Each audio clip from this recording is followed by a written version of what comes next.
Hey, it's Chris, Liege Games. Let's do this. The weekly roundup crowdfunding. Talking about a little bit of everything. And you know what? I won't lie.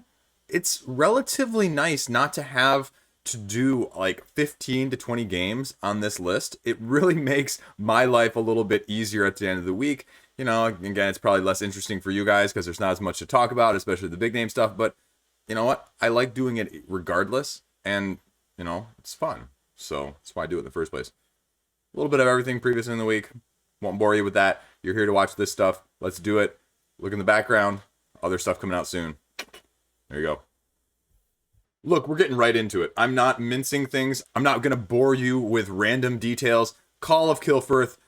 Liege of Games is 1-for-1 on the over-under because, I'm already filming this and this thing is already at, 139,000 pounds. So the over-under was 100,000 in, 5 days, I think I said? 7 days? Yeah, it would have been 5 days. So, won that over-under. Anyway, funded in 10 minutes. Again, I don't really care. Until Kickstarter starts, actually doing things not by percentage of funding and things like that, people are always going to put those at the top. So, you know what? It is what it is. This is the third in the trilogy of the Gloom, the Kilforth series.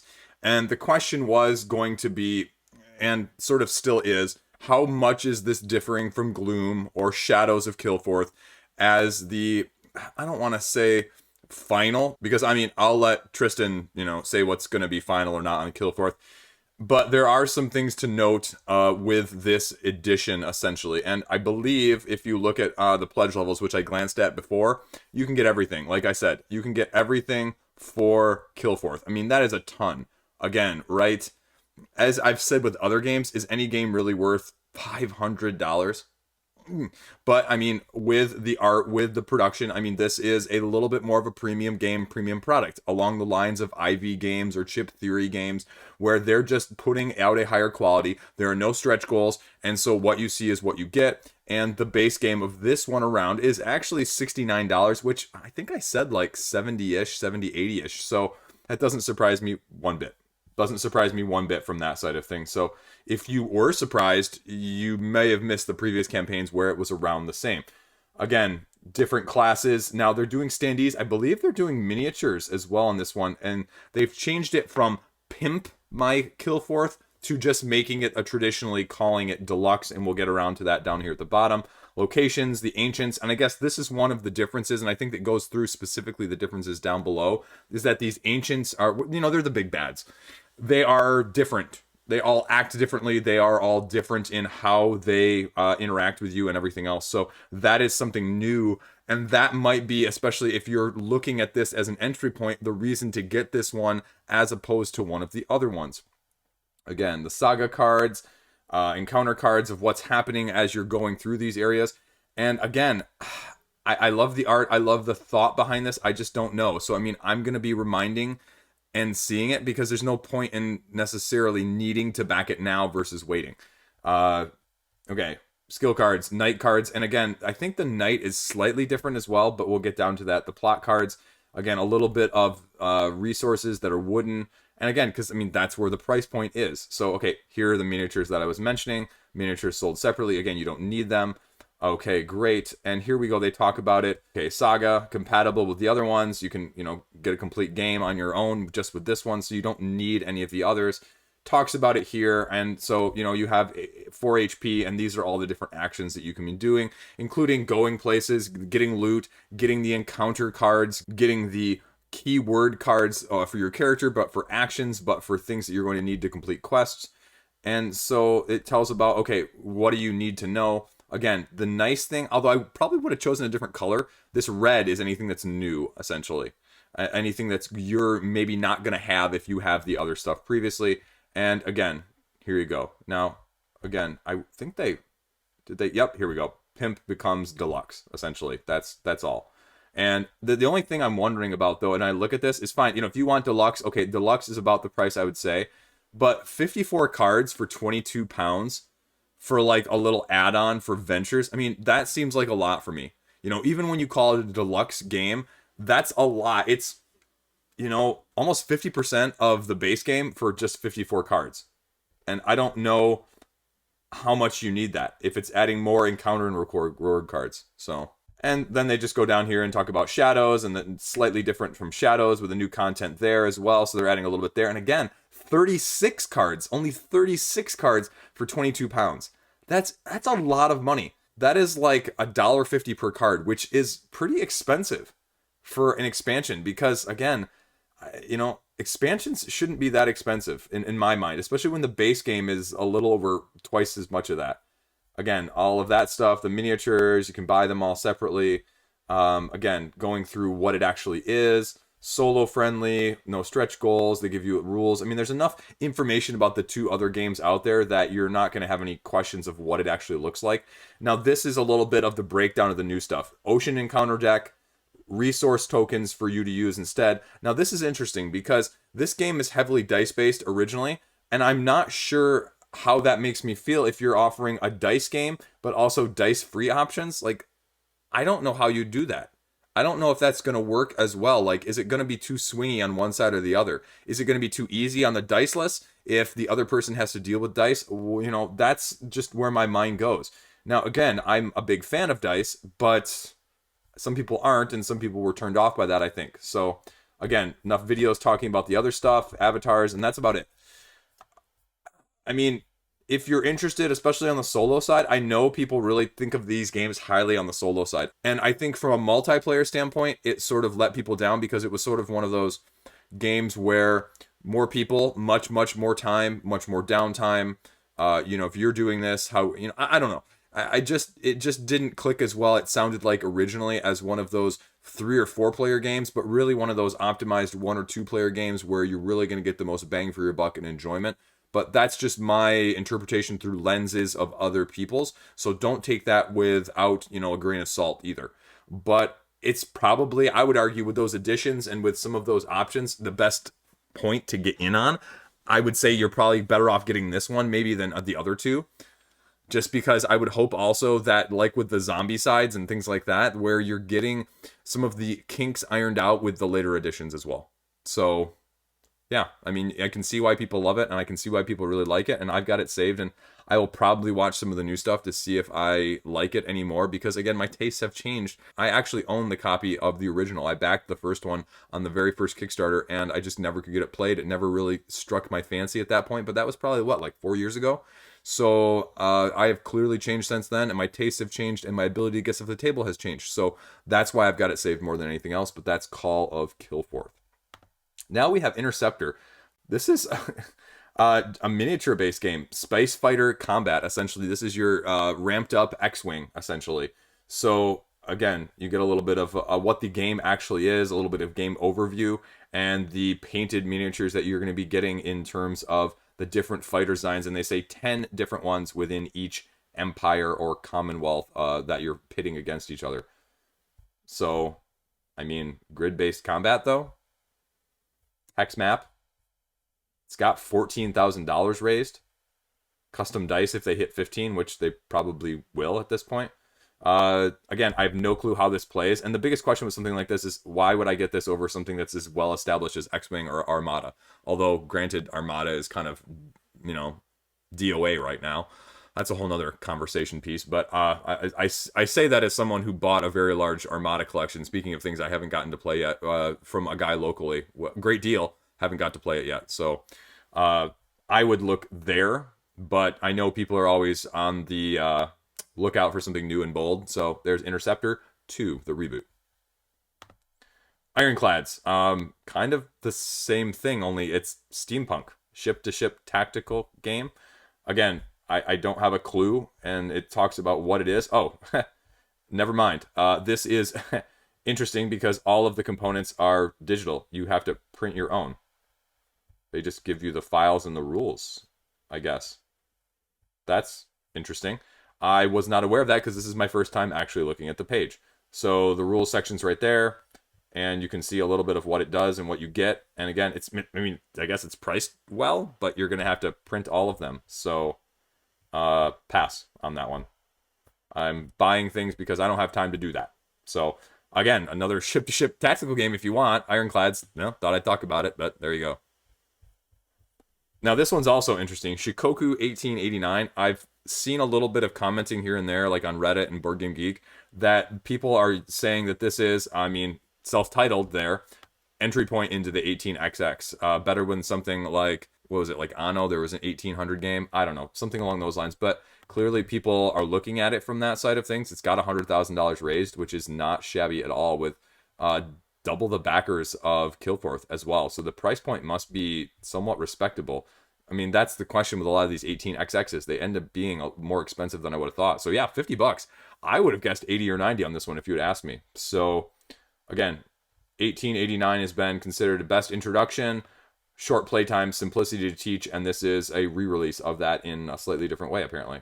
So let's see, you can upgrade, but I guess this is the point to know. If you're a dollar backer right here, and they should like really bold this, they should really bold like the whole area, it's going to cost you more in the Pledge Manager. You can still upgrade, but it's going to cost you more. So what are you getting? New name, new graphics, and again, 18xx games could really use a graphical upgrade. So that's really good that they did it, and the price point also, again, isn't like $30 more.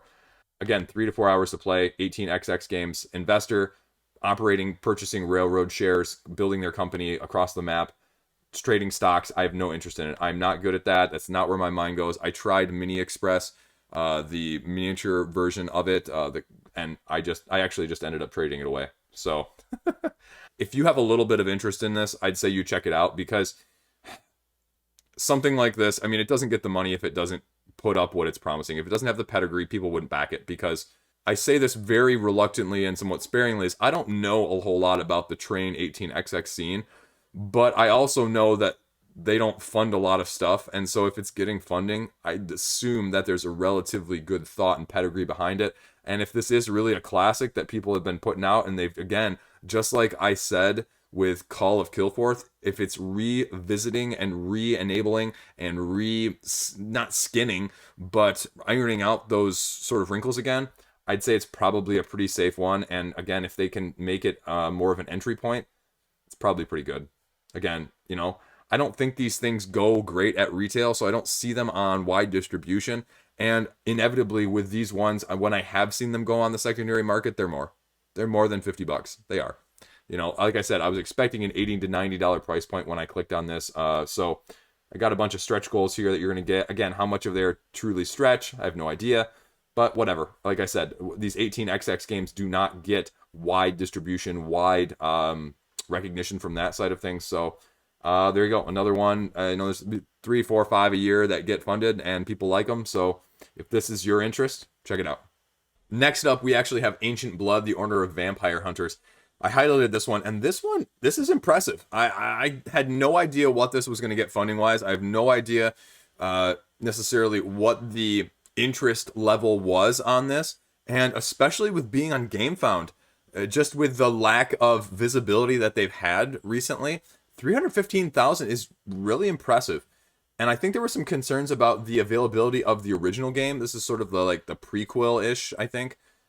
It's cooperative, it's dungeon crawl, it's standalone or campaign. So it's got a little bit of all of those things. But the question, again, with something like this, as I'm not familiar with the base game, was why this over another one?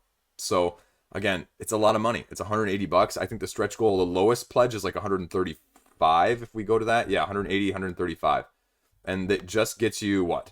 The core box and the split spikes and fangs box.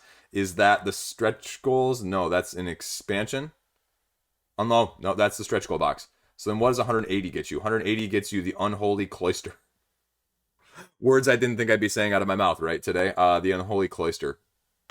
I hope most of you know what a cloister is. Anyway, if not, pause the video here and go Google it, and you'll understand why I'm sort of chuckling at the same time. Retail pledge, again, retailer, bunch of stretch goals. So the only question I have in mind is, I mean, wow, that's a bunch of stretch goals already. Cards, abilities, miniatures everywhere. Are you going to, see the sort of typical CMON Awakened Realms where all of a sudden mid-campaign, because they've got 28 days left, all of a sudden new expansion or two. So again, standalone. This is the main other thing, I guess, that if you want to know, it's going to be too late for any of you that are checking this out now.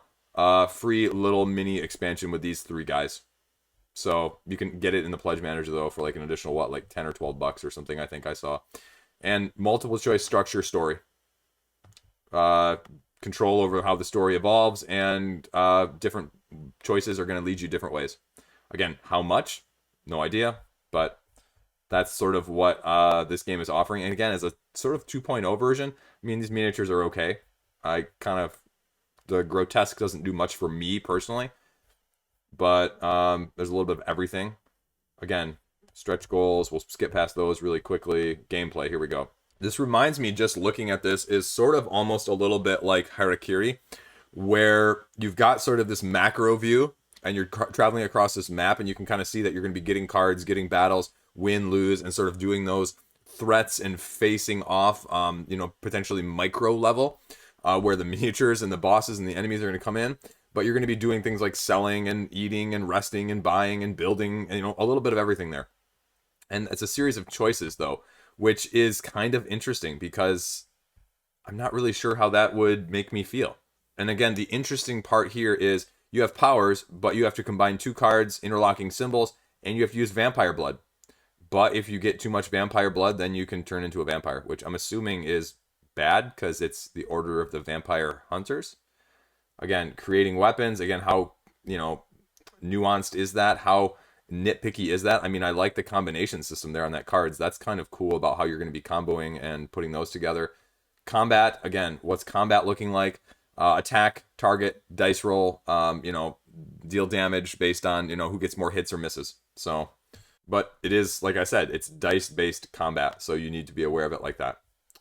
Again, they talk about the hits and the misses and how you're calculating it out there. A little bit of everything here. Learn to Play, Alex from Board Game Co., and Ancient Blood from King of Average, which, interestingly enough, when I checked the page earlier, this was not up. So, on the original day when this launched, only his unboxing was up, so that must have come out after, or the link got late sent or whatever. I don't know. Had that happen too. That's everything, though. So, wait a second, this is interesting. Now, I'm gonna point this out here. Refund fully within 14 days.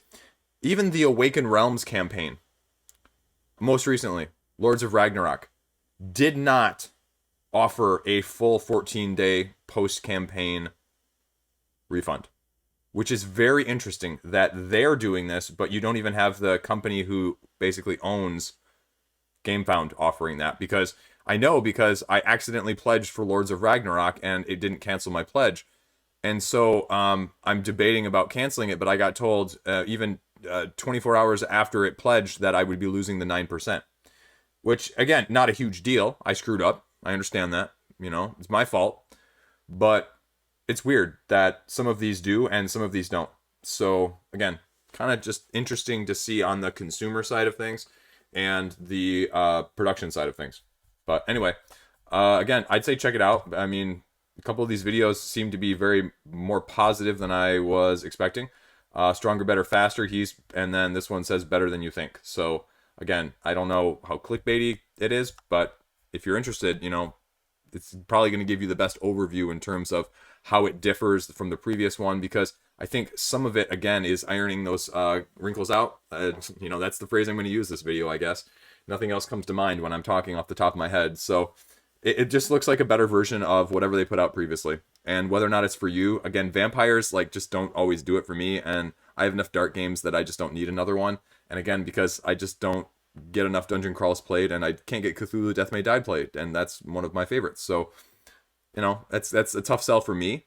But I think obviously it's striking home with a lot of people, and to a good note. So they're doing great. So there you go. We'll just quick talk about a few other little games as stuff is sort of winding down for the year, because, again, there's not much launching between here and New Year's. So what's ending, though? Okay, let's talk about a couple of these real quick. Weather Machine. It broke 1 million. It's kind of tapered off. Sort of reminds me of the previous Chip Theory games, except for the last one, where they just kind of reach 80 or 90% of their potential, even higher potentially, within the first however many days. And then the last 48 hours lately, a large portion of crowdfunding campaigns have just sort of tapered off. And again, I was doing the math in the comment section with one of you guys, because there was a question about whether or not they were allowing and telling people to pledge for the other games during this campaign, or if they were making people do it all during the Pledge Manager, although I don't know how you would. that there's a couple $100,000 that is clearly being pledged for the other stuff. So again, this is a super heavy game. If you're super heavy and you like the super heavy realm of things, again, this looks unique and interesting. I like the theme of this one a lot better than the other heavy games of this ilk, or even by the same person in Lacerda. But again, has no interest to me whatsoever, because I would never get this played, and my mind just does not work in this heavy strategy, gears literally and figuratively turning sort of situation. So it is what it is. And again, all of the other stuff that's involved in it, I have no interest in, and that's okay. This is not for me. I'm okay with that. I made my peace with that. That is one of the biggest things I propose to people who are like, hey, I'm new to the hobby. Find what you actually can play and enjoy. You can afford things that you will not be able to play. It's true. If you're going into this hobby, that's, probably part of it. But try not to get sucked in from that side as well. So there you go. Next one, 9 Minute Kingdoms. This one's going to be over the weekend. And yeah, I'm keeping this. No spoilers there, I guess. Or spoilers there, I guess. I don't know. Whatever. You know what I'm saying. I'm keeping it. I'm keeping it. I'm keeping it. I'm keeping it. I don't know. Don't really have a whole lot of drafting. I like the simplicity of this. I like the little route building and system building like I do with Isle of Skye and a few of those other type games.